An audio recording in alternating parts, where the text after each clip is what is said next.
Hey there, CPO here, and in this video, I'm installing these HID headlights from HIDprojectors.com. So if you haven't seen the first video I did sort of going over the actual product, go check that out so you know what I'm working with. But this video, I'm installing the headlights. I'm not gonna worry about wiring up the halos in this video. Right now, it's just get those HID lights working. So you'll see I've disconnected all the harness wires for the halos and the angel eyes and the devil eyes, and we're gonna focus strictly with side one of this instruction sheet, which is basically installing the headlights. And then side two will be a later video, and that's when all the fun stuff happens.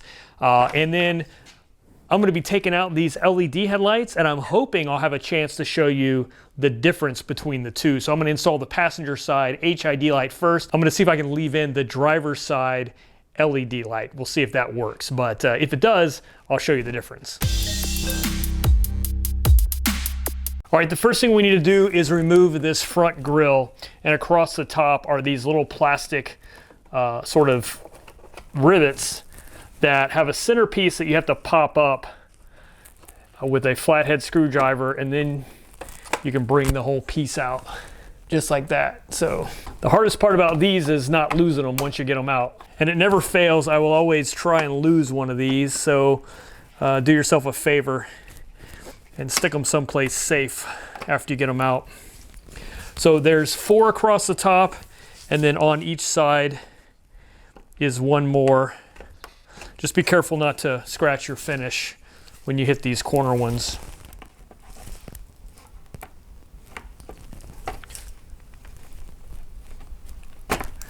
All right, that's gonna free the top. Now, before we pull the grill off, we need to disconnect these front turn signals. It's just on the front of the grill. It's kind of easy for me because I don't have a fender liner right here. But underneath here is a little red tab that you click out, and that will allow you to free it. And on the passenger side, that little red tab is going to be on the top and not the bottom, just because everything's reversed. All right, once you've done that, we'll be able to pull our grill apart. And basically there's these clips on each side and then down along the bottom. Now I have a winch that's almost in the way, but not quite. I'm able to work around it with practice. And there we go.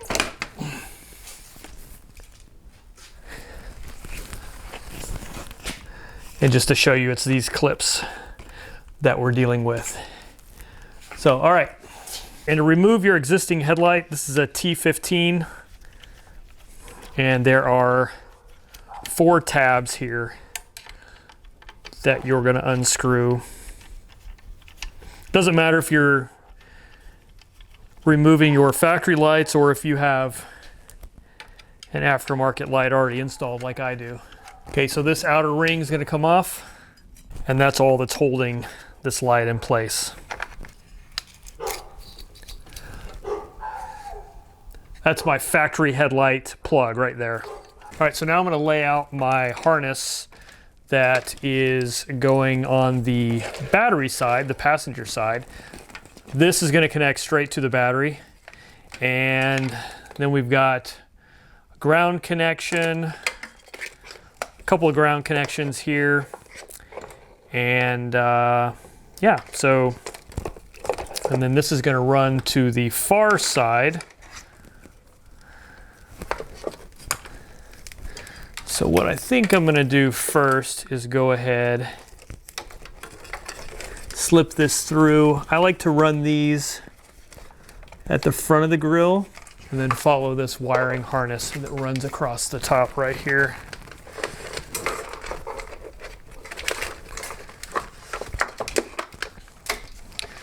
So go ahead and get that started. All right, so this is gonna plug into the new headlight. This one is going to plug into our stock wiring harness, which is going to require this adapter. So I'm going to go ahead and plug that in. And then what I like to do is tape these up and sort of seal them as best I can, all of these connections, because I get a lot of crud down in here. So I use a combination of 3M black electrical tape, some decent tape, not Harbor Freight tape, and then I also have a product that's designed just to wrap wires. It's heat and sort of weather resistant, so I'll show you that here in a sec too. This isn't really a required step, it just always makes me feel better. Keep as much gunk out of there as I can. And also, because you've got all these different connectors, keeps them from accidentally coming unplugged somehow. So this is a Tessa, what is it, 51036 loom tape. This is actually what OEM manufacturers use to wrap wiring looms in vehicles. So I'm going to use this. It's got some abrasion resistance, heat resistance, water, oil. So of course, instead of electrical tape, you can use like a dielectric grease or a connector protector sort of a product. I just like to tape these up just because it's easy and yeah, it seems to work pretty well. But the goal is to reduce as much moisture infiltration as you can. It doesn't have to be perfect. I mean, even the factory plugs weren't taped, so. All right, so there we go. That's all taped up and ready to go. Now again, this is going to go into the factory headlight plug. So I push it up from the front, and then what we want to do is make sure it clicks into place. And sometimes that's harder than it should be.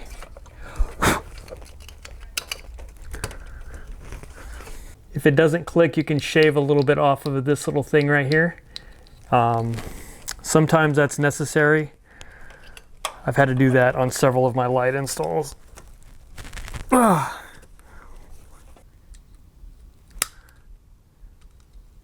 Notice more of a shave than a cut.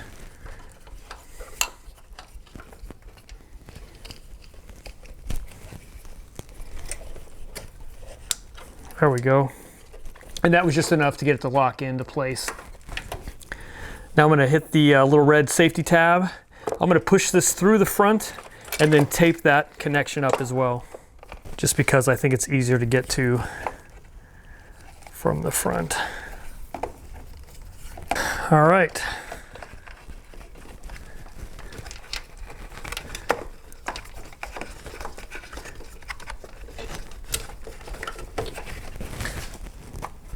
Now I can safely tuck away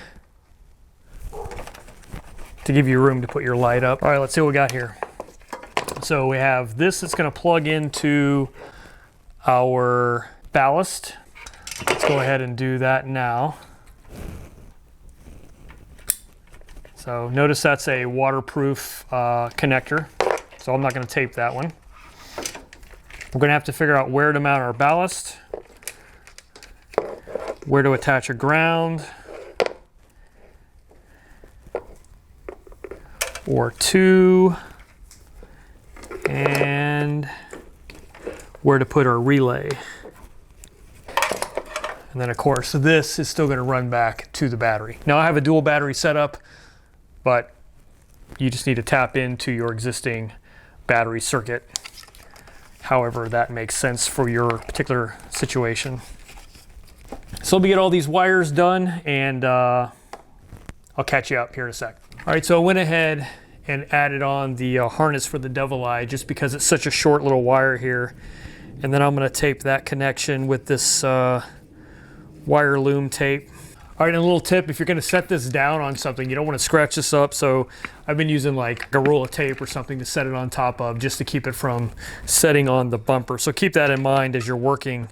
Try and keep from scratching up that front surface. So when you slide this in, there's a side that says up, conveniently labeled.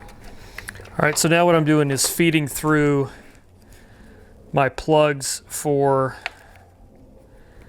the actual HID light.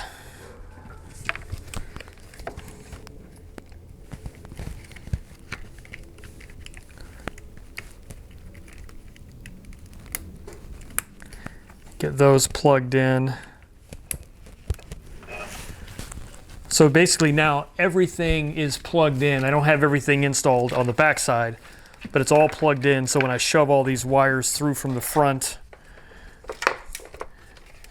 I know that I've got room and I don't have to pull the light back out again.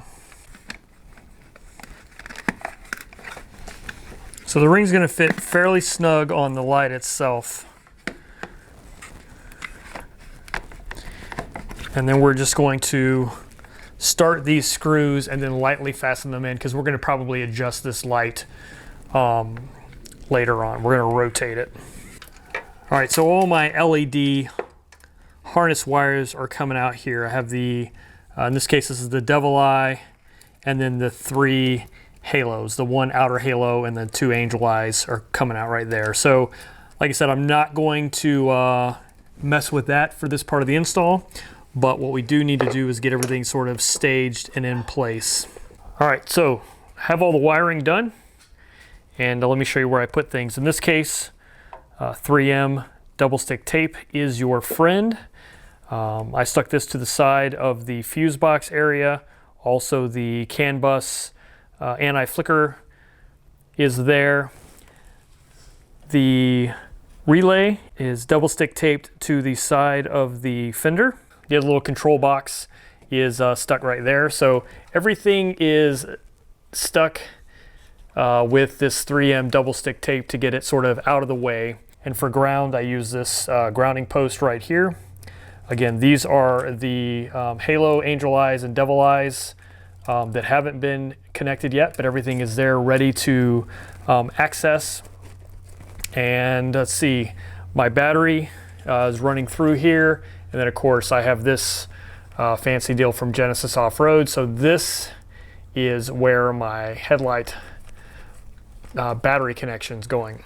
So what's gonna happen is you turn on your headlights, the Jeep is gonna feed power through the headlight circuit, which we have fed into this relay. This relay is going to trigger the HID system, pulling power from the battery and pushing it to your headlight through the ballast, of course. So anyway, let's fire it up. All right, guys. So here's the difference between the HID and the LED. Can you see it? Oh, I should probably turn on the headlights, huh?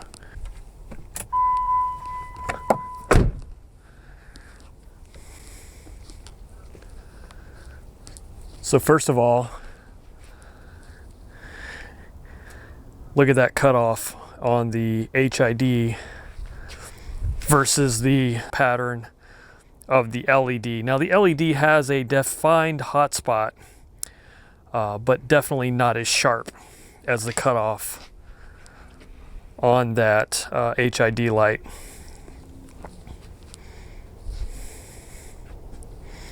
Keep in mind these are not adjusted the same yet, so. All right, so before I finish this install, I do want to show you, I have access to this thermal imaging scanner, and I want to show you the heat output of the lights. So that's the LED, 48, 51, 53. Now the HID light, 83, 86.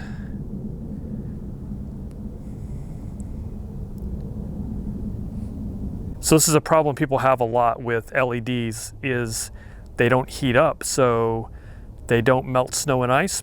But you can clearly tell, even just in the thermal scan, how those HIDs heat up nicely. So just something to consider if you live in an area with snow and ice. Look, we hit somewhere in there, we hit 90 degrees, right? That's going to heat up and that's going to melt ice.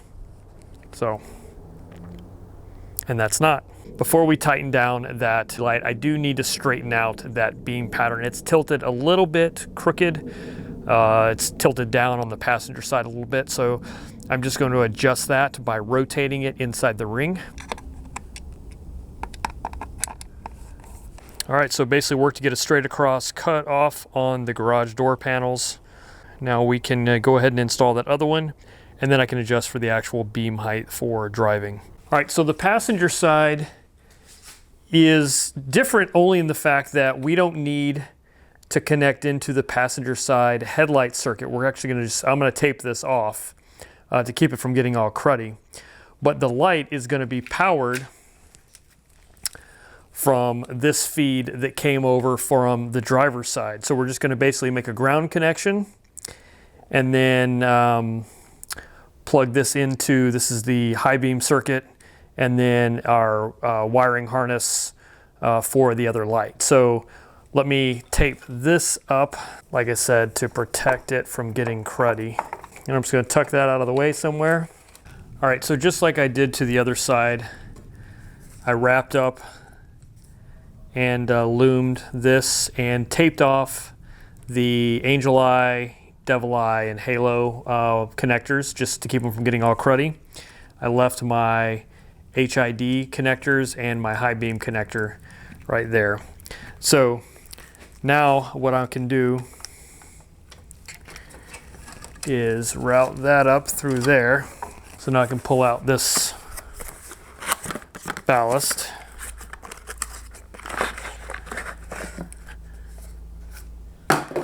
And just like on the driver's side, all of this stuff is going to get attached somewhere, probably using double stick tape. I'm going to make these connections.